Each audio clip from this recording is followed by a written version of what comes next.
Bismillahirrahmanirrahim.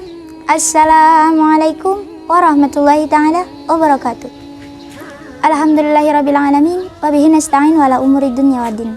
Assalatu wassalamu ala asrafil anbiya'i wal mursalin wa ala alihi wa ahli sidqi amma ba'du. Qala Allah ta'ala fil Qur'anil Karim, a'udzu billahi minasyaitonir rajim. Bismillahirrahmanirrahim. Fa bi ayyi ala'i rabbikuma tukadziban.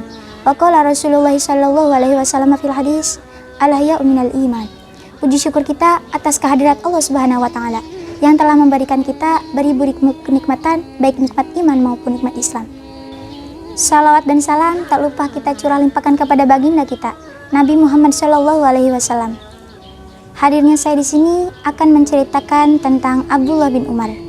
Dia adalah anak Umar bin Khattab, masuk Islam bersama ayahnya sedang ia masih kecil.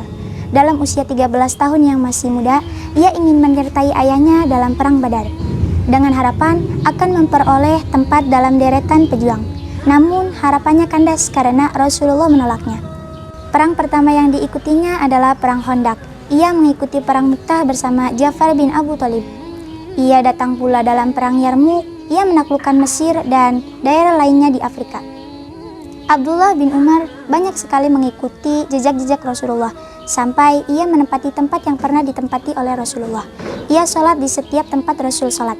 Sampai-sampai bila Nabi singgah di bawah pohon, maka Ibnu Umar akan terus menyiraminya dengan air agar pohon itu tidak kering.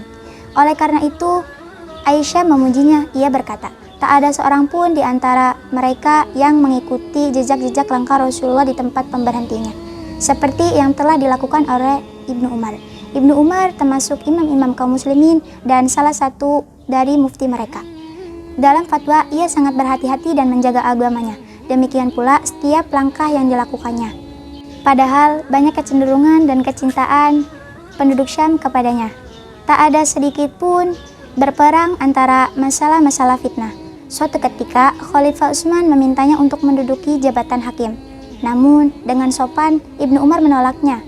Kemudian Khalifah Utsman menerima jabatan tersebut. Seraya berkata, "Apakah engkau tidak mentaati perintahku?" Ibnu Umar menjawab, "Tidak sama sekali, hanya saja aku pernah mendengar dari Rasulullah bahwa hakim itu 3 macam. Pertama, hakim yang mengadili tanpa ilmu, maka ia dalam neraka. Kedua, hakim yang mengadili berdasarkan nafsu, maka ia juga dalam neraka. Ketiga, yang berijtihad sedang hasil ijtihadnya itu betul, maka ia berimbang, tidak berdosa dan juga tidak berpahala. Dan saya atas nama Allah memohon kepada engkau untuk membebaskanku dari jabatan tersebut." Ibnu Umar menyadari bahwa masih banyak orang yang pantas untuk menduduki jabatan tersebut. Masih banyak para sahabat yang waro dan soleh untuk menjadi hakim. Seandainya tidak ada yang pantas untuk menduduki jabatan tersebut, maka Ibnu Umar akan menerimanya dengan senang hati. Khalifah Utsman menerima keberatan Ibnu Umar dan memintanya untuk tidak menceritakan sesuatu kepadanya, sebab ia mengetahui kedudukan Ibnu Umar di hati masyarakat.